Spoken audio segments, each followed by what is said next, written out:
Welcome along, That is weekend unbelievable. roundup. Oh my days. Wow. We're in for a great show today, guys. Well, what about the North London derby? I'm not getting rattled. And we're 3 points off top 4, so it's not looking too bad. Yeah, Foden I'd 88, say Saka that's about 87. right, I think that's wrong. Nice that you put your top on. You want to take it off and get the branding out? Happy birthday! Make a wish to win the league. I did. How much chance will Arsenal have of winning the Champions League? 0, mate. If we got through Can't do it PSV, do you think there's any chance? No, of we no, don't? no. Hang on, let me finish. Predictions: 2-1 Tottenham. 3-1 Liverpool. 2-0 Wolves. Chelsea to beat Man United at Old Trafford. Still You're there. in trouble if we win this game. You better not lose on Saturday. We beat the world champions this weekend. That makes you world champion. We're the world champions, but you're not in a title. This is why you'll never win the league. 6 billion down the drain. Robbie celebrating a 1-0 win. Abby Pilates instead of trophies. You never walk alone. Catch us every Monday for the weekend roundup. Yes, everybody, welcome back to DR Sports. Welcome back to Live at 5 on a Thursday. I hope you had a great day. Obviously, if your team won in the Champions League in the last couple of days, congratulations. If your team lost, commiserations. If your team wasn't in it, let's just pretend, we're all in this together. We'll get back there one day. But thank you guys very much for tuning in. My name is Dylan. I'm your host today. And on my left, we've got Jack. Who did win in Europe this week? You did, so you're buzzing after So last night. yeah, I'm aren't very you? happy. Top of 2 leagues. You are, aren't you? Yeah. And kind of clear Not as well. not isn't that it means anything because we saw what happened to Liverpool drawing PSG last year, but it's nice to say it. Yeah, very good point. And then on my right, we've got maybe the mood's slightly different on my right hand side. We've got AGT. With your, are you? I actually don't even know what kind of question to ask you. I That feel was like me last year. that was you This last exact year. time last year, that was me. And this year, Hadn't you've played anyone good you've yet. both come dressed in all black. Do you remember that? Still haven't. Is this you dressed in all black for Slot's Listen, man. funeral? It just reflects my mood. I normally, I'm quite vibrant. I like a pink shacket sometimes. I don't mind the odd gilet. I don't mind the old overshirt. I thought it was colour. gilet. Yeah, it is, mate. But Okay, yeah, that's not just me being absolutely crazy. but today I thought, you know what? Let me armour up because I know obviously I'm going to get cooked all over the internet. It took me 4 hours to get down here. So if anything, be grateful I'm here. Well, thank you for coming along despite the horror show of the last 24 hours. But what I do want to get into a little bit, obviously you will have spoken a lot about the game yesterday and all of that, but I want to touch on some of the reaction that's been happening online to, we'll get onto the Arsenal game at some point as well, but to the Liverpool game. So I don't know if you guys have seen it, but Jamie Carragher Yeah, of course I on did, mate. CBS, he's not been... That's Gerard. He's not been a happy bunny. And basically, the clip is obviously him reacting to all the goals. But the main thing that I found so interesting, it's the first time that I've seen Jamie Carragher publicly just go, sackable offence, get him out. Because when Konate obviously made the error for the third goal, he's watching it going, oh my God, Konate, oh my God, Konate, watch Konate here, oh my God. How's he even getting that off them? I mean, that's a sackable offence, the man. You got to take it into the context. He's reacting live. He doesn't actually probably even know he's being filmed. Like, Surely he does. Well, he's on his phone. He's eating. Like it's BTS stuff, isn't it? So I think when you say these things when you're on camera, if you actually ask him now, does he need to be sacked right now? Is it a sack? Is it an actual sackable offence to sack Konate? Go, no. It was play on words. It's not to be taken so literally, I would say. Do you not think that might be gotta a more read between the lines a bit. true reflection of how he feels, though? Because obviously, Maybe. obviously he's a broadcaster, he's got to have some sort of, obviously we all know this. You've got to maybe sometimes measure down or measure up the takes that you have in order to make sure that it's entertaining for on the camera. Yeah. But if that's him behind the scenes, behind the camera, he's clearly furious. Yeah, but I guess there's a difference, isn't there? We all work in this space. We know when the camera's on. After you've maybe watched something that you're definitely not happy about, you have your kind of... Well, I'm just speaking from my experience anyway. This is just what I do. Like, I have my rant and stuff, in the ground, shout at the ref, shout at the players, shout at the manager, whatever it is. And then when I go to the camera, I try and break it down. Instead of shouting and swearing and losing my head, I try and break down what I've just seen and try and explain why something has or hasn't happened. And yeah, when you're in front of the camera, I'm sure if you asked him in a more... purposeful way as a question, do you actually think he should be sacked for playing Konate? You'd say no, it was just in the moment kind of thing. But he might eventually lead to him fully saying slot out. It might. I don't think he's said it. I mean, Gary Neville's the same. They don't use their platforms on MNF or CBS to or the overlap to call for a manager's head, even in the depths of Man United's periods. Neville has never gone on TV and said he wanted the manager out. When he's down the pub with his mates, it's a different story, isn't it? But on TV, with the relationship that he still has with the club, obviously Carragher still has a lot of access at Liverpool. It's just two different things. It's on camera and off camera. So Carragher as well, like obviously you talked about maybe saying like asking him the morning after and stuff. I believe he's released an article with Telegraph where he's saying not slot out, but he's saying like it's getting close. It's getting close. Because the next 5 games you've got, it's West Ham away, Sunderland at home, Leeds away, Brighton at home, and Spurs away. And I was looking at this, so I was with John and I was with Clinton last night when we were reacting to all the goals, and I looked at that 5-game run and I thought minimum, like if he doesn't hit like 8 points here, then that it kind of almost has to be the end. Because like you look at the away games, like the home games, you've got Brighton at home and Sunderland at home, not easy games, but you think kind of backing of the crowd, everything, you'd hope that obviously the fans at Anfield and the Kop end and everything will then get a team up for that. And then the away games, talk about a trio of away games that you'd want. West Ham away, Leeds away and Spurs away. They are almost the perfect away games for someone like Arne Slot, aren't they? Yeah, I mean, I said on Monday's show that my kind of threshold, if you want to call it that, is the 27th at home against Wolves. We've now played 2 games since that and lost them both. So there's 6 games left until that kind of threshold is met, if I'm honest. And I think, I was saying it just on the Kop TV earlier, he has to win. If we won the next 5 in a row, after that 5th game, and we go into the 6th game, I go, thank God that blip's over. Thank God we're out. We can see the light at the end of the tunnel. We're out of the woods, kind of thing. So I'm looking at the table now. I mean, Sunderland, there's no guarantee that's a win. If we lose to PSV and Forest and Palace, then Sunderland have got their manager's extremely smart as well. He could sniff out any weaknesses, but. I mean, look, West Ham, Sunderland, Leeds, Inter, Brighton, Tottenham, Wolves. That's the games, I think, if things don't turn around, that would be the cut-off deadline. And then January the 1st, big home game against Leeds at Anfield, Fulham away, and then Arsenal away. So, again, it's such a tough start to the year, but he has to win. 1, 2, 3, 4, 5, 6, 7. He's got to win 5 out of the next 7. That's a high bar. Opinion. It is, but that's a very high bar. I mean, is that at least to get back into Champions League? It's not even a high bar. That's Liverpool's bar. That's what we do. That's the standard. I guess that's true. Literally, that's right, we're disappointed with that. By the way, last season we win 7 in a row easily, easily. Villa, Madrid, City. We were winning games out of canter last year, and I think what has to happen for the West Ham game now is he has to make some changes. You have to be brave in this moment where your main men, your Salahs, your Van Dijks, your big money signings aren't playing, to the level that we need them to be.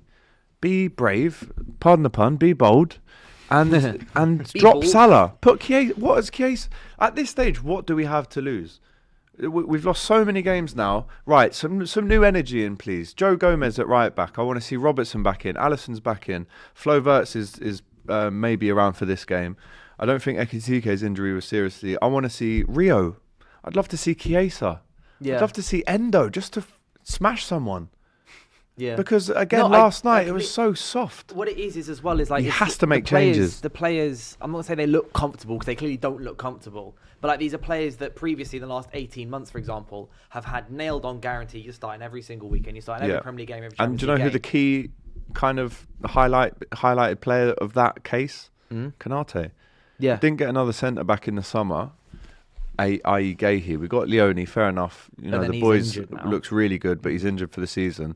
So where is the competition? Who is, pardon the pun, breathing up his arse at the minute? Who is? There's no competition. So if he makes a mistake, in his head, he's like, well, no one's going to replace me. I did a lineup prediction for the West Ham game. I want to put Joe Gomez at centre-back with Van Dijk, but there's no right-backs.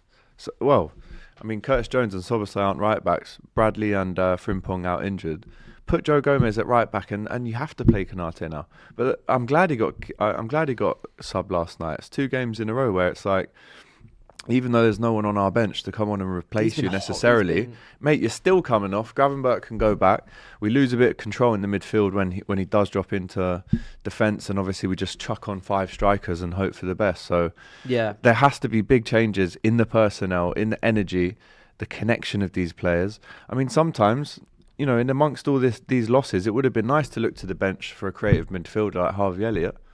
If I'm honest, And get he's- him and back he's in there. January. Mhm. We're actually a midfielder, centre back, and a creative player / winger short in this squad still. So they don't want to obviously play him, do they? He's played maybe 200 minutes in the season. What's the clause? Get him back. Is it 5 games and it's 35 mil, 35 and mil? he's played 2 or 3. Yeah. So they're going.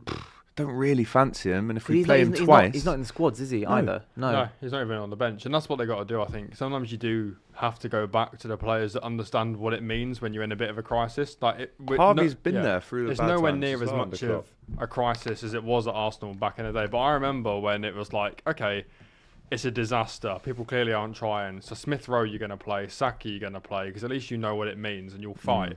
Whereas it's nowhere near as bad at Liverpool now as it was back then for Arsenal. But similar of. We saw last night, Curtis Jones knows what it means. Harvey Elliott will know what it means. So will Gomez. So maybe you just need to...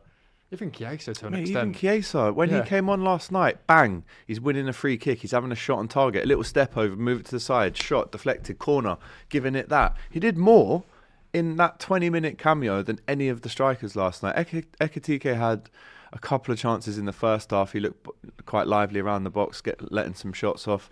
Isaac had one kind of near post saved. But Chiesa was the bright spark, so the logic would tell you. Play Chiesa. Start So Chiesa. if he's the bright spark and he's doing things, play him. Yeah. The fella that isn't, just because his name is Mohamed Salah, and I know he's going to AFCON in 20 days, so we're not going to have him at our disposal anyway. But just for this game, what can we lose? Another game. Okay, well let's do it whilst playing some new players, or at least players like you say, Jack, like Curtis Jones last night. What he said. I liked it and I didn't like it. Shall I just read that out Go just for anyone who might have missed it? So Curtis Jones Can told you do it in the Irish... accent? Sorry. No, I can't. Irish broadcasters RTE said, "I don't have the answers. Honestly, I don't. I'm saying that to everybody. It's just unacceptable. I don't even have the want to wait. I don't even have to wait to think about it. I'm past being angry inside. I'm at the point now where I just don't have the words. It's hard because I'm playing for the team I support. I'm a fan. I've seen this club all my life. In a long, long time, I haven't experienced a Liverpool team going through a period, but this with results like this. But at the end of the day, we still have the badge on our chest, and until that badge is gone, we're always going to fight. We're always going to try and get this team back to where it needs to be, show everyone, again, what this club is like and why people call it the best team in the world. Right now, we're in the sugar honey iced tea, and it needs to change." I mean, there's a bit more to it as well that I think when I watched the full interview and he was talking about how Anfield's always been a nightmare for people to come because they'll press like dogs, out of possession, they're horrible, the crowd's up, and then when they do get the ball back, they'll play some nice football and score a goal. And it's kind of like now no one's doing that. Like we try and play nice football, but it's like no one's smashing into anyone. He said that he needs to take responsibility for that as well, but when you go 2-1 down to PSV, just like go clamp someone, like get the crowd up, like press them for 10 minutes, get all over them. And then go and win it. You know what? We did that in the first gives half. energy to the other 70,000 I people always used to say as an Arsenal fan when you go to Anfield, like please just don't annoy them. Like, if you like go Xhaka did. If you go 1-0 up early, Arteta. Really good point. You go 1-0 up early, you're in trouble because Liverpool have now got 80 minutes where they're a bit angry.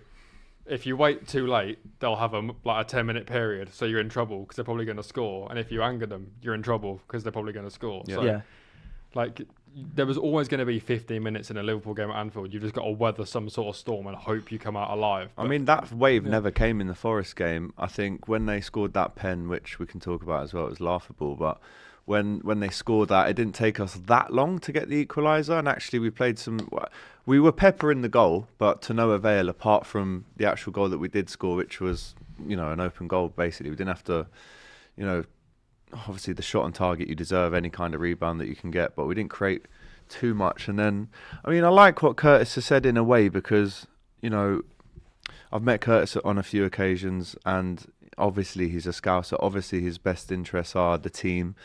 Obviously he's extremely loyal to Liverpool. He's never spoken bad about the club, but I think last night, and Carragher said it as well, in in football, there's a few things people can stop you doing. You know, they can stop you scoring, they can stop you getting a corner, they can stop you getting a free kick. They can't stop you running. So for the Scouse lad to say it, I love it, because he's saying, I am a player, I'm a fan, I know what it means. And I'm like, okay, well, if you are that, which obviously he is, he's our only one, and we need as many Curtis Jones in our squad as we can, by the way, to keep the identity of the academy, his upbringing with Gerrard at the under-18s, what he's seen with Klopp and what he's done. He's a two-time Premier League winner, Curtis Jones. We need as many of them as we can in the squad. But for him as the Scouser to say, I don't know why it's not happening. We need to be dogs again. We need to scrap. We need to... You're the Scouser. Go and tell them. I mean, obviously, McAllister, Gravenberch, you know, these guys, they know what it means to play for Liverpool. They've won the league. They've seen what we can do when the fans are fully behind them. We've won games that we had no right to win. But as the Scouser in the team, it's like, rattle your own lads and tell them, like, if you dared, like, shy out of a challenge like Gakpo did the other day, should have been dropped for that alone, in my opinion. That's not what it's about. Remind them again. And that's why, back to basics, Joe Gomez, longest serving player. Just don't get injured, Joe, right? In training tomorrow, touchwood. Get him in, longest serving player for Liverpool. Get Chiesa in. He runs and no matter how bad the game is, he'll always run and he'll always try and force them into making mistakes. That's the absolute basics, which we weren't even doing in the last two games. So get him in. I mean, Rio is just so unpredictable. How do you man mark him? Especially when he's like running in behind, or, you know, he's one-on-one. He can beat a player so easily. Who's the right back for West Ham? We won with Saka, right? Yeah, I mean, who is a good one-on-one defender? That's a good battle, though. Yeah. Rio versus... Or Walker Peters. Or Walker... I mean, if it's Walker Peters... It'll be Wan-Bissaka. I mean, just like I said, what have we got to lose? Bring in a little Endo if you want a bit more of fight and passion and smashing into someone like Jack said. Just bring in a few lads who are actually going to go, do you know what? Drop the big names. I'll go and get this badge back where it needs to be, which is a win, and then try and put a little run together after that. Do you think it's a turning point, that interview? Because I remember we had it a few years ago. We lost to Newcastle away, and it like stopped us getting Champions League. And Xhaka came out in an interview and was like, if you can't hack the atmosphere, stay on the bench. If you can't handle this occasion, don't come to the game. Especially just calling out all the players. And was like, if you can't hack it, or you're going to get swallowed by St James's Park. And also a Don't play for player at Arsenal. Arsenal of such stature when he was there saying that so publicly as well. Because I think some of the players came out and maybe Arteta and was like, oh, you know, we got swallowed by the occasion today. Some of the players looked a bit nervous. We weren't ourselves. And he basically just came out and was like, well, if that's you, then tell the manager you're not coming on. Like, if you can't hack it. Do you think it's going to be a similar thing with Liverpool where... Just because of that Or do you think the chat? players are too high profile? Because respectfully, Xhaka was saying that to like Nuno Tavares and that. But when you're Curtis Jones calling out... Not specifically Isak and Salah, but that sort of calibre of player. Does it still have the same impact? Or do they almost look down on it and be like, all right, Curtis Jones? No, they wouldn't, because they know and understand who Curtis Jones is, what he's about. I mean, I doubt he'll ever leave Liverpool. That's the kind of guy he is. So he holds that stature as almost like the local expert, the connection between the dressing room and the fans, really, as a Scouser.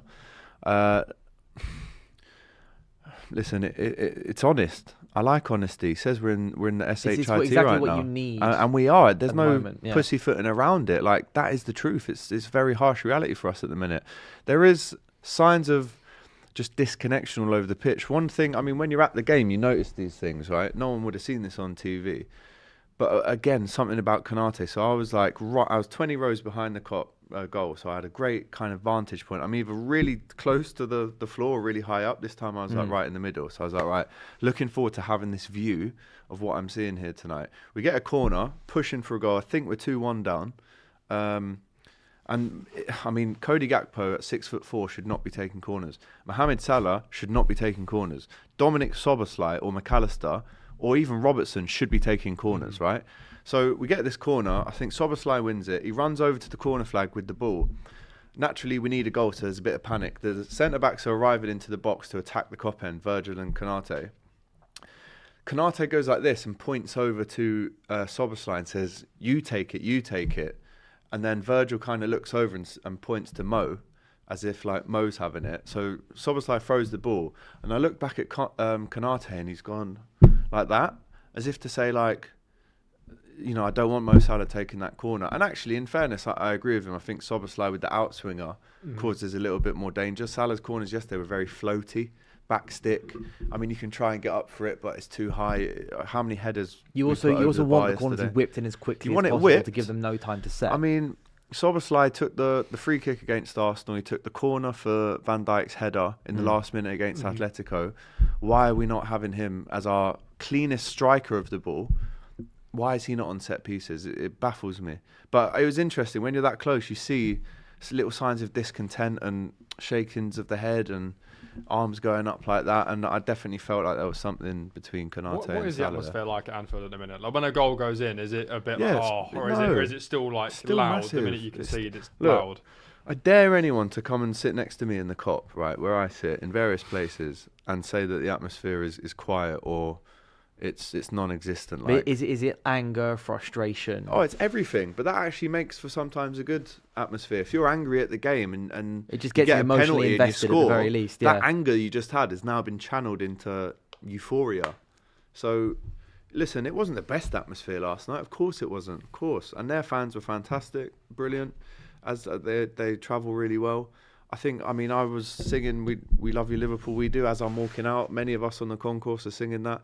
There was a few boos, but that was slowly drowned out. And like I said on the show earlier, I was walking out next to a few old boys and they said, you know, what are they booing about?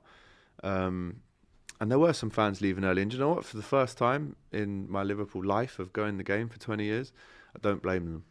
Normally, I get a little bit of a gripe sometimes if it's 1-1 with 4 minutes to go. Just stay. Yeah. 4 minutes Or isn't even going to if make a you're massive 2-1 down, but difference. you're pushing Yeah, for like a winner. Yeah. got to watch it. But yesterday I was like, you know what? Everyone leaving around me. I say everyone. There was 50.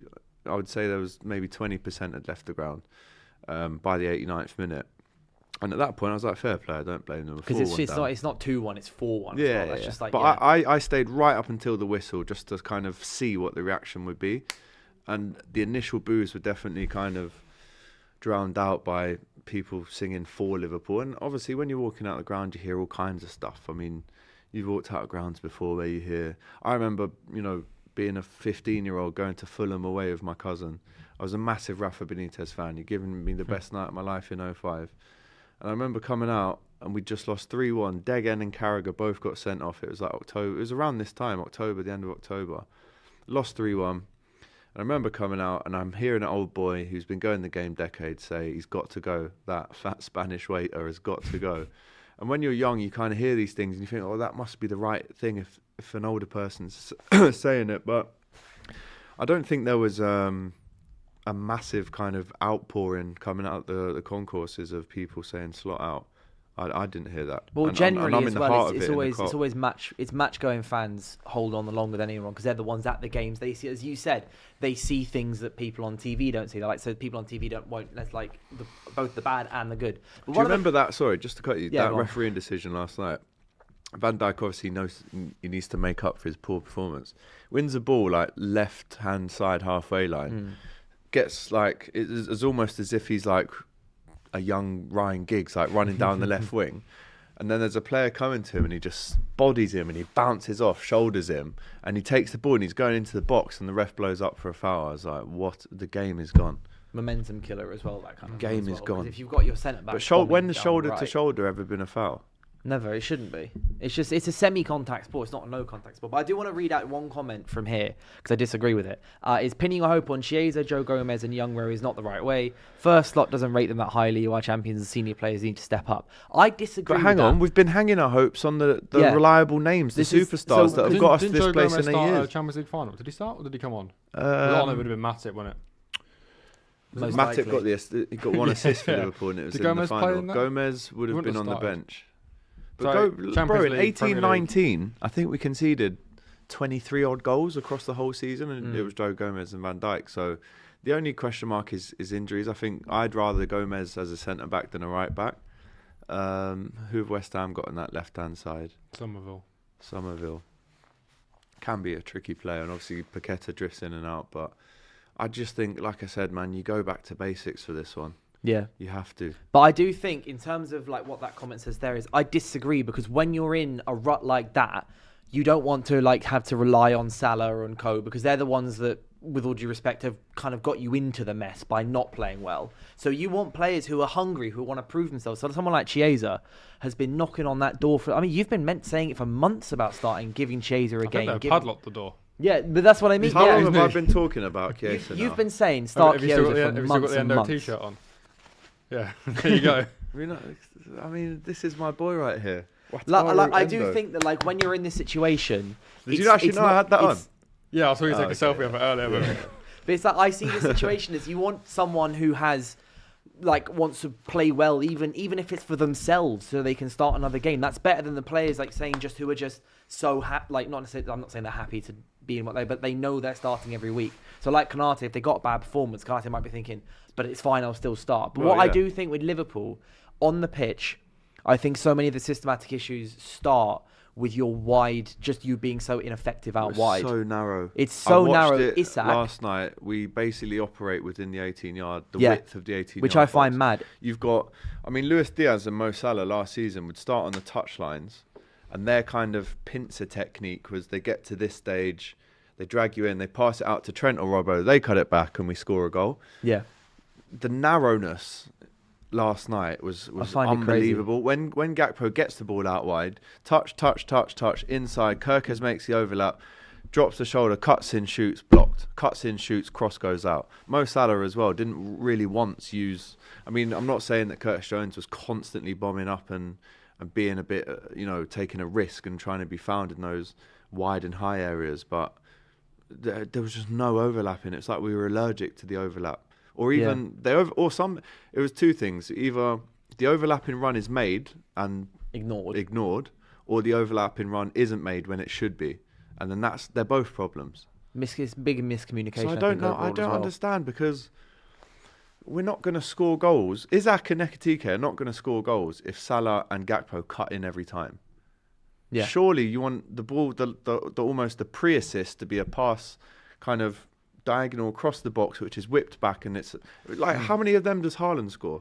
Yeah. Where it's whipped back and he's just there. So I wanted to raise this point with Isak, is that Isak was so damn good for Newcastle last season because his wingers were giving him everything. Isak would start a lot of moves by dropping deep, winning balls, etc., as he did in Newcastle. But at the same time, he had Harvey Barnes, Anthony Gordon, and Jacob Murphy supplied him with so many assists last season. It was the highest combination of assists to score. It was Isak fed off wide players like Newcastle, stretching the pitch, getting the ball back. Even like Dan Burn overlaps, and you got like Livramento and Lewis Hall and co. Like they are overlapping, like you mentioned.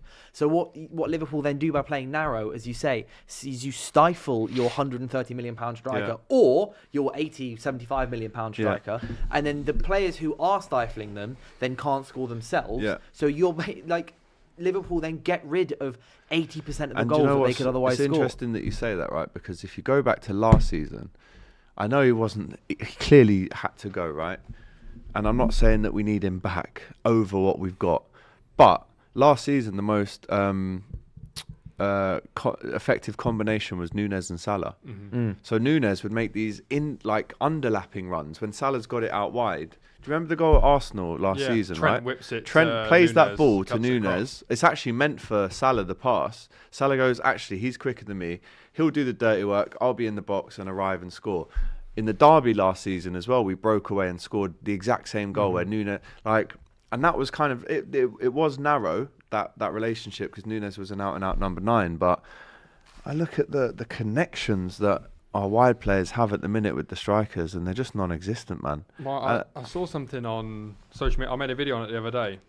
The pass map came out from the Forest game, and all your passing combos are centre-back to full-back to winger, and the smallest dot was Isak. Even when it was being popped into midfield, Gravenberch and McAllister's most common passes were back to Kirkes or... and then straight up to Gakpo. There's no line cutting passes. There was nothing in that area in the number 10. There was side to side. Nothing was going there. As much as it's funny to look at Isak and go, one goal, £130 million. He's been completely ignored, starved, utterly ignored by everyone else on that pitch.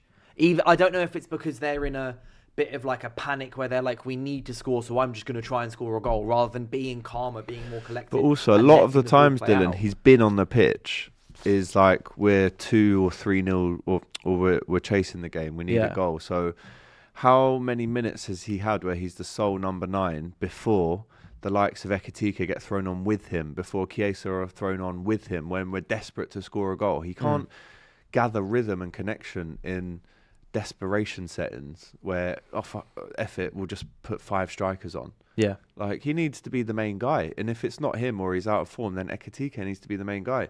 Too many times yesterday, I saw the striker, Isaac or Ekitike, hand on the defender, showing for the ball. Gravenberch's got it. You know, I look at someone like, I think Thiago really would have, I think Isak really would have benefited from a player like a Thiago at Liverpool. Oh, it'd have been amazing. Who kind of will look at the left back and Salah's making the run, but actually he whips the pass in this way. And I think so many options last night we had to play forward through the lines. We just didn't want to take it because it's almost like we don't trust him that he's going to hold that up or bring someone else into play. Probably take the touch and get clattered. The amount of bobbly touches last night as well from Salah as well. It just feels like everyone's starting to be in panic mode. Where whatever system we have at the minute of creating chances isn't working. So we need to find another way to create chances, whether that's from wide and you come in. Obviously, Kerkez and Frimpong, we were bought to have them high and wide, but they're not really like amazing crossers of the ball. Well, I mean, Kerkez did put a few nice balls in for Bournemouth last season, but that's the same thing I was saying about after our loss against Everton. I was being like, we keep trying to create the same chance for like 75 minutes. He was creating the same chance over and over and over and over again. Didn't work the first 30 minutes. Why are you doing it for another 65 minutes? We had it last season where like we went away to Inter Milan and couldn't score, and it was like, let's see if we can set a little half space cross to the back post and see if it works this time. Just clipping it into SACKED at the back post. Keep doing it. It just doesn't work. We couldn't do anything. It was literally just there's a cross good to the back post. chat here. It says, Mikey, we shouldn't have let Nunes and Diaz and Harvey leave. They'd done all the donkey work Salah needed. And he's dropping for a few games. And I agree. The second goal last night was so criminal that we can all see it happening. Salah's just ambling back. We can all see what's happening. They're running at us with aggression. And they score the second goal. That's Salah. I'm blaming Salah for that, for not tracking back. Yeah, it's his Last fault. season Every team he said needs to him. Slot, didn't he? He said, look, if you want the best out of me this year, get Soboslai to cover me. Trent's there. Bradley's there. Another midfielder can probably pop over if they need the extra help. But I'm staying up there. I'm getting forward. That's fine when you're scoring 30-odd goals a season. That no problem, right? We won the league. But when you're not creating, you're not finishing, and you still can't track back, when your team needs you in that moment to break your neck to get back and try and win the ball back within the first 3 seconds, that's what they say in terms of pressing and breaking. I mean, that was almost unforgivable that Salah just didn't put the blinkers on and get back and help when his team needs him. Because also as well, that would have lifted up Anfield and everything. But I do want to talk a little bit about, obviously, because a lot of the comments are talking about kind of moving forward. But there's a clip, obviously, from your video with Greg last night that I want to play about kind of Arne Slot and the future at Liverpool for the rest of this season. I just think for me that's it and done for Slot, and I just think if we don't win at West Ham, it's a no-brainer at that point. I'd rather bring in Gerrard, because you know what? No, listen. Because you know what, lads? Even if we bring in Gerrard and we're still crap, at least we'll be crap with some passion. And there's no passion in that side. You look so done with life there. You look so, and I don't blame you. But like, I don't. So we actually talked. So yesterday when we were doing the goal show here on DR Sports, we were talking about Gerrard a lot, and Clinton was very against it. But in the hypothetical world where, let's say, so obviously, like as Greg said there, let's say lose to West Ham, done. There's like is what Greg's saying there. He's saying that, lose to West Ham, done. In the hypothetical situation, not saying that it's what you want to do, but that Slot does go this weekend. Well, after, like I say, a 3-1 loss or something, or 1-0 loss this weekend. Would it be Gerrard you wanted? Because what I was saying was the best thing Liverpool can do doesn't have to be Gerrard, but it would be interim to give yourself 6 months and give yourself like almost a permanent change date of June 1st or something, for example. If you like proper Andy Tate, like give it to the end of the season. Yeah, it's just like give the club 6 months to know that, all right, we're in this rut for now. We're going to just ride it out, see what happens with an interim. Maybe we pick up a couple points here and there. But June 1st, we've got 6 months to make a decision to restart with something new. Or would you rather then maybe the club try and go and nick Glasner halfway through the season, or go and nick Areola, or look into the free agent? We were talking about free agent market earlier, weren't we? Like, was it Xavi? Postecoglou's a massive Liverpool fan. Postecoglou, Southgate, like... Like, would you rather wait for Liverpool to, Big let's Sam. say Slot was to go wait to find a new manager, or like get Slot gone and try and restart from I mean, December's my 2nd. preference is that we turn it around and we don't sack the manager. Well, I do get that, but obviously, in the situation, let's say it were to happen, would you rather the club I try don't and even restart want from to. now? Do you know what, bro? I genuinely can't put energy into these hypothetical situations and thinking who and when and how. At the minute, my focus is, as a fan, isn't about any other managers. It's about this manager sorting it out. I'm still not at the point where I think it's untenable, but I think 2 or 3 games, if they don't go well, then it will become untenable. But right now, I think he's still got an opportunity to change players, which gets the fans back on board. Because look, if we lost 4-3 to West Ham on Sunday, obviously I touch wood that doesn't happen, but and Rio scored 2, Chiesa scored 1, Endo gets a cheeky or Isak scores it, in the last minute, then at least that's something to build on. At least there's goals there. At least there's new energy in the team. I mean, I heard people saying to me last night, Gerrard. I heard people saying Iriola. I heard people saying Klopp. I don't want that to happen. I want this to happen, and it must happen. I do think and that then when if it becomes official, then obviously we go to the drawing board and see, what the odds are for all these managers. But right now, I can't even think about a hypothetical situation. Yeah, that's just what I'm like. I just feel like I can't. I said this yesterday. I can't remember if I said this on this show already or not. But I just feel like there is a certain trend now at the moment of it's non-top 5 league managers being given high-level Prem jobs. Be that like obviously Ten Hag and Amram at United, Slot at Liverpool. Obviously, granted, Slot won the league last season. A little bit. But I feel like because what happens so much with them is they find their way of playing in the Eredivisie, the Portuguese league, etc. And they go, okay, and their way of playing blows their league out the water, right? They absolutely smash it. Ten Hag at Ajax, Amram at Sporting, Slot with Feyenoord. And then they come into the big club in the Premier League, also play that same style, and it works for the first season. Ten Hag finishing 3rd, the only manager to finish in top 4 spots and win a trophy in the same season with us since Sir Alex. Slot came in, immediately won the Premier League. Amram, actually, to be fair, hasn't. He finished 15th. And then it's like, it feels like then once one manager figures out what to do, i.e. Glasner in this, or like Ange, for example, Ange finishing 3rd or 4th. Was it 3rd? 4th, 5th? Well, finishing high up with Spurs in his first season. 5th because they got Europa. 5th, yeah, that's it. 6th? 5th? I think they got Europa. But either way, the point is I feel that then someone figures out what to do against them, then there's no reply beyond that. Is how I feel like. So Glasner, for example, it's been Glasner with Slot this season, being able to beat Liverpool 3 times in a row already this season. Glasner's then put down a blueprint for other managers to then adapt to, copy, and go. Forest, it's Palace, it's whoever's beating us. If you just but go on YouTube and look it up. Then what it is then these managers, i.e. Ten Hag, Slot, etc., then have no further rebuttal to that. So then they start losing games, and then it just keeps going that way and keeps going downhill. I feel like it's becoming. This is where Slot had his press conference today. Okay, 3:00 today he had his presser for the weekend. There's also a tweet here from Indy Kyler. Right. And it says, we need to share something. We reported yesterday evening that an emergency meeting was called for today, and it was confirmed in the press conference. Arne Slot has spoken to the media, revealing that discussions took place with the higher-ups at LFC. One source who provided this intel has gone into radio silent, likely due to concerns about leaking sensitive information. We're keeping a close eye on the situation. Once he's back in touch, we'll have more updates for you. Stay tuned, as this could impact LFC in ways which we can't yet predict. We still have active sources at the club. I mean, I don't know how much of that is personally, good or not, I don't listen to much of a word he says. Yeah. I think Liverpool fans have got a special little relationship with Indy Kyler. But Jack, how we obviously I asked Alex this, but and then let's say we go into hypothetical that Slot goes. Mm-hmm. What is Liverpool's best route from there? I think just interim it at this point. See out the season, because we've got a World Cup. There's a lot of managers that are managing international teams that have their contracts up, and probably the best place to reevaluate. I mean, especially when you hit like that point in the season where you feel like you're out the title race. Is there any point in getting someone in and being like, we're mid-season, fix it now? Or do you want to give someone that has time to prep and think about their summer plans and just see the season out? I mean, you got Tuchel, you got Nagelsmann.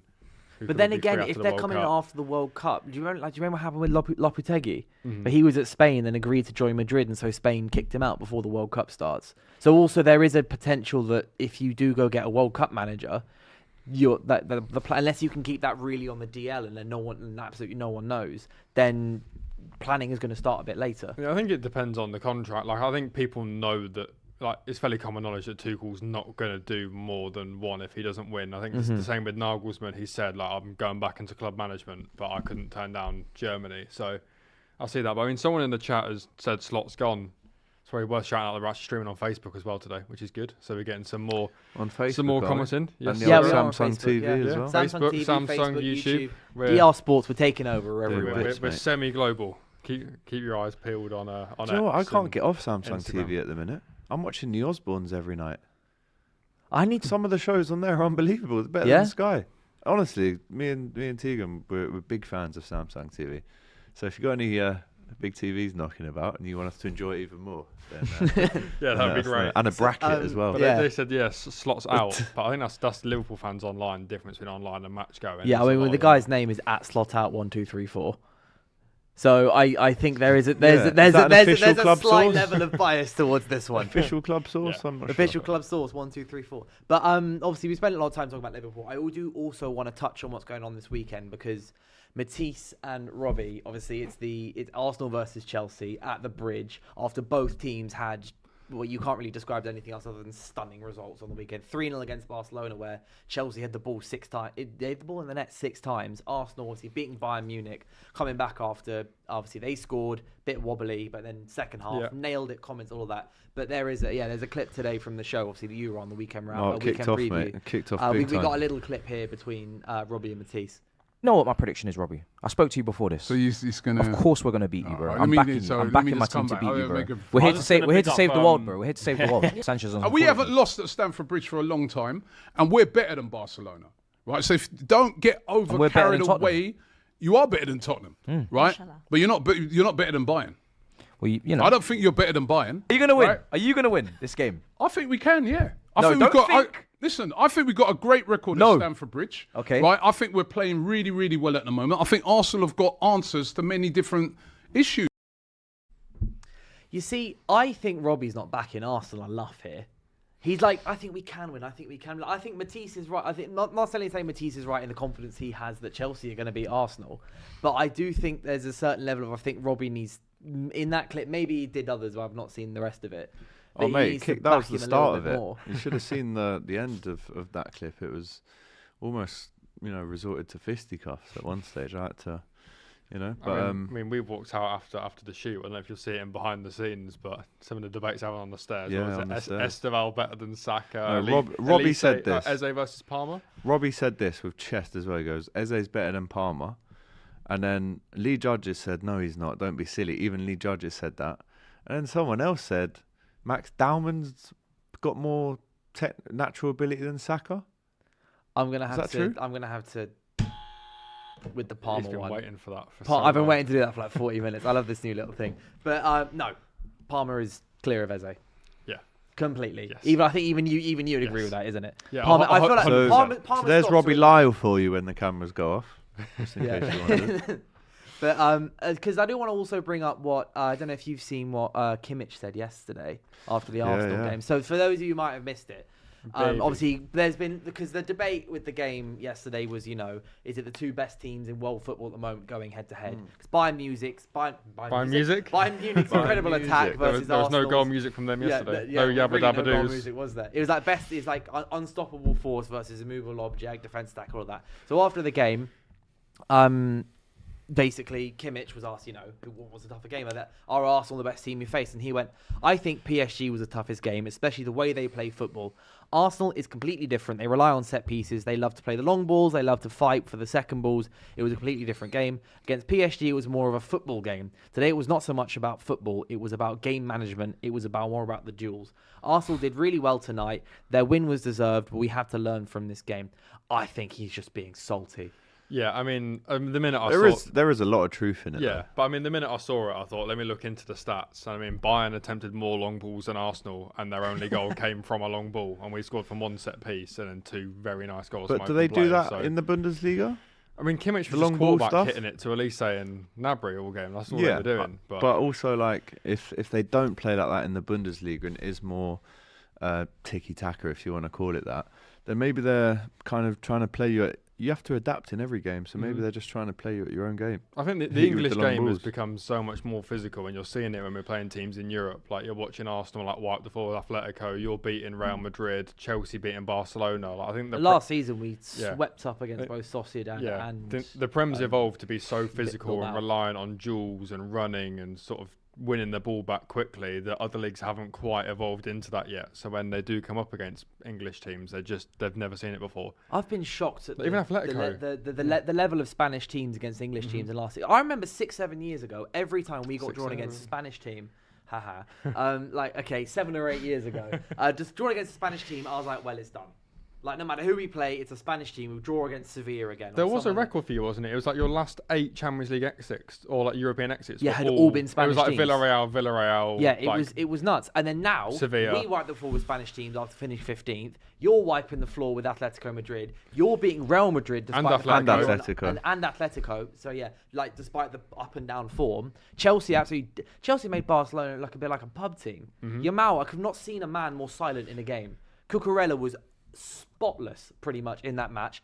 Esteval was ripping them up left, right and centre.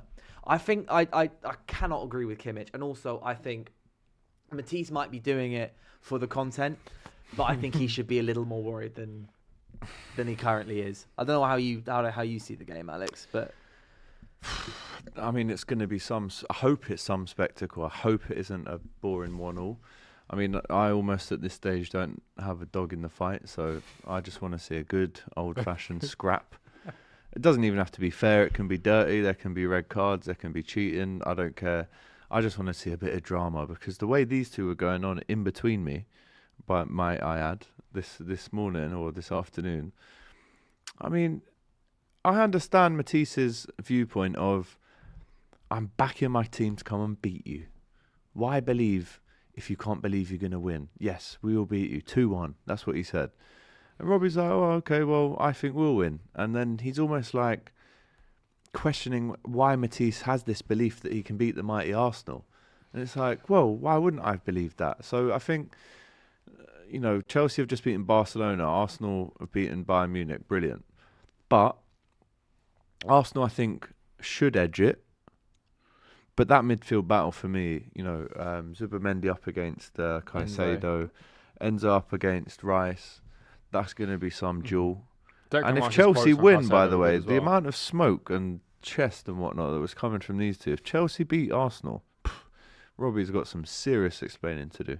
For the this plot and the storyline, I do kind of want Chelsea. Aziz, I'll be honest. I have zero stake in this game. I hate Chelsea, but I'd love them to win this one. We're currently 10th in the league, right? But we're also 3 points off 4th, which just shows how mad the league is. But the way that, or what was it? Monday night, Laurie was on here, and we had FJ on the other side, and Laurie was giving it, two rational fellas. Of course, the two. It was actually a hilarious conversation. But Laurie was going. I basically went. I was like, we need to talk about this title race. And Laurie goes, what title race?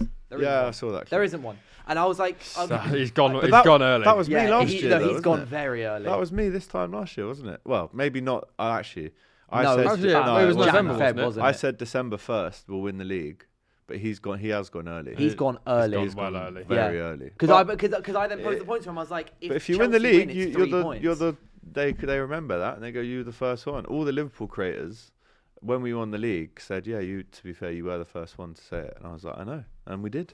Yeah. So hold that. I do think, it's one of those things where I hope Chelsea win because it becomes 3 points, but I also can't see it. So Chelsea, yes, you were fantastic against Barcelona, but Barcelona I see kind of as a bit of a better version of Spurs in the way Chelsea haven't beaten us in a long time as well. 2018 was the last time Chelsea. Spurs, they are. That's how Hansi Flick plays. It's a funny shot, that. Last time Chelsea beat us, Lukaku scored on his return, so that would have been, 2021? I saw it in the comments. Bodied up Pablo Mari. Yeah. Where he ragged him around like a dog. That's when we were bottom of the league after 3 games. We lost 5-0 away at City. We lost to Brentford on the opening day, and we lost to Chelsea at home. Yeah. Pablo Mari got ragdolled by Lukaku. And then Reece James scored as well. That was rough. And then since then... 3-0, yeah. 2-0. 2-0. And then since then, we've just won and drawn. That was when I remember sitting here with Robbie when that happened, and he said Lukaku was a bargain at 100 mil, and he's going to be the record. Yeah. He was going to. And he did like an interview like a week later about how he loves Inter Milan so much, and it just kind of went downhill from there. But that was the last time they beat us. Is he injured at the minute? Lukaku, yeah, that's why. That's why Højlund's up top for Napoli. Yeah, Højlund missed a pen on Tuesday. Comment for you in here, mate. Yeah. Alan Reed him gets in touch. Has this fella been called out for lying about Bruno breaking Lampard's record 2 seasons in a row? I thought, from what I remember, that was the stat. From what you remember, that was the stat. Yeah, from what I remember, sounds it was very we made it. I remember making a graphic on it. About it's like all comps, most goals. Is that I think something like Lampard had 34. If I'm wrong, then please correct me. I mean, we can literally. But as far as I'm concerned, it was we'll have like all competitions. We'll have a neutral adjudicator, please. I can search it up. Mr. Devonshire over all there. All goals, all competitions, most goals in a season from a midfielder, all competitions. Oh, are we putting Europa League? Are we putting Europa League Bruno in there? That's what I said. No, but from minute one, if he's talking about facts, if he wants, all right, if we're talking about facts here. Go on the clip. I said all. Benitez. That's what I'm trying to reference. Talking about facts. We're talking about facts Mr. here. Ferguson. I mean, I can all competitions from a. So I big up man like Alan Reed, because you know me. I don't just go for we haven't got any super chats, but I don't just read out the super chats. I go into the old lost and found bucket and have a look. It's crazy. And have a look what's in there. And yeah. I will bring your learned friend here to the stand, and I will interrogate him on such stats. He's starting to sweat. I'm trying to find this. What does that mean? The stat doesn't even exist. Oh, it's late. Jack, you start looking. You're good at this stuff. I need to get the lab coat. We need the lie detector thing. Get the heart rate up. My heart rate's fine, mate. Lost and found bucket. Sorry, guys. You know I love you, really. Anyway, Arsenal-Chelsea. Since you've been lying about Lampard. I'm not lying about Lampard. Talk about midfielders. See what Rice said about Caicedo? I did, mate. He said he's just shut the debate down, basically. He got his vote in the old PFA. Yeah, he's like, I voted him. I said he's like. I like that from Rice though. He actually admitted who he voted for. Yeah, he was like, he's class, but like he's really good at the things that a six are good at. Like he's unreal, like winning the ball back and having like 2 sets of lungs. Like he's a joke. And I think I'm now like an all-round 8, like scoring goals, like crossing like 60-yard dives and that. Yeah. Like we just complete. Is I get the comparisons, but we're different. Is I like him. Go on. Found it. Bruno Fernandes scored 28 goals in all competitions. The 2020 to 2021 season, breaking Frank Lampard's record of 27 in the 09-10 season. Of all comps. All comps. That's what I said on the clip, and that's what I was referring to. I think Gerrard's is 24. His most. Yeah, but because Bruno Fernandes that season was mad. Crazy season that was. So but that's all I said. So if you're accusing me of lying, at least come up with the truth. 2 seasons in a row, he said, though. Yeah, I believe because it was the 1920, then 21 season. Maybe I got one of the seasons wrong. But from what I remember, it was Bruno Fernandes was on the podium twice. Maybe Bruno Fernandes equaled the record or was one under Lampard on the other one. But from what I remember, it was Bruno on the Bruno was on the graphic. You can't be half right. Yeah, you're either in or out, mate. Well, Bruno Fernandes holds the record for most goals scored by a midfielder in all comps in a single season. So it's not 2 seasons in a row. No, I need to. I'm still trying to find like the table. Okay. Well, yeah, we can have a look. We'll have a look. Most goals scored by a midfielder in a season. But that's all comps. Did good on Monday, didn't he? Oh, I was furious with that. Have you seen what Sen Lemon said? I don't know why you would have seen that. I think he should save that, by the way. Yeah, he's gone. He should have. He should have saved that. But basically, he did an interview where someone asked him, who is the best finisher at the club, and he goes Bruno Fernandes, and immediately someone sends me a photo of us in the final 15 minutes of the game. Bruno Fernandes is behind the centre backs, and I find it infuriating. Quarterback. And as much as Bruno Fernandes can do that because he's got a fantastic pass on him, Bruno Fernandes. The closer Bruno Fernandes is to that box, the opposition box, the better he is. He's an incredible finisher, great with assists, very inventive with the ball, and can score clearly. Obviously, he's got the record for it. Score loads of goals. So the fact that, because Christian Eriksen used to play that role for us, and he did it pretty decently, the kind of quarterback role. That's what you bought Ugarte to do as well, really. Yeah, to a certain extent. Then Ugarte turns out he's terrible with the ball at his feet. Do you remember this chat last year on Sky? I said how overrated Ugarte was, and everyone in the comments was cooking me. Yeah, they're he's terrible. He's terrible. Now look, mate. He's terrible. But like it's so infuriating. I think that AFCON is going to be so telling about Amorim, because Amorim's not going. Who do you lose? Soon. Ahmad. Bumo and Ahmad. So we lose our top two right hand. We lose Maz as well. That's Yeah, your whole right side. Exactly. So it's really telling to see who. A whole month of Dallo is dark. This is the thing. Sure, right wing back. Oh. Well, who will it be? It'll be who'll be a right. Dallo and Dorgu have to firm wing back shifts for like a month. I know. Yeah. Sure, as probably part of a back five inside left. So I'm hoping that Shaw goes to left wing back. Cheeto in and the then 10. we play Lisandro Martinez. Still playing football. I know it's mad. It's crazy. 13 years is it now? Yeah. It's 12 or 13 seasons. But the thing is the way I look at it. On his day. The way I look at it is that if Bruno doesn't move, if Amorim doesn't move Bruno up to that right flank, I don't know what he's doing. So you think he'll put him in Boomer's position now? I hope so. I really, really hope so. Do you not think he'll just Mason Mount it? It's the easiest thing in the world to play a front three of Cunha, Šeško, and Bruno. It's the easiest thing in the world to do because you then have Kobbie Mainoo who comes in the midfield alongside Casemiro. Who else it's so simple. Right? The only other one is then Mount. It's either it's potentially Mount or Xerxes on the right. Xerxes all right on the right. Really? But it would probably be Cunha going over to the right hand side. But this is the thing: Bruno is the most obvious candidate to play on that right. So I'm going to be fuming if it's not him, because it means that Ruben Amorim seems so damn settled on Bruno Fernandes playing in the middle of the park when he should be on the edge of the area. Like we had against Everton, we had Lenny Yoro there. Why was Lenny Yoro on the edge of the box? Lenny Yoro doesn't know how to make a line-breaking pass, clip a ball to the back post. He's a fantastic defender, right? And he's half decent with his passes. He's got a good long-range pass. But you can't have Lenny Yoro, your 20-year-old person who's on mixed form, with the one with the ball on the edge of the area. I did not understand it.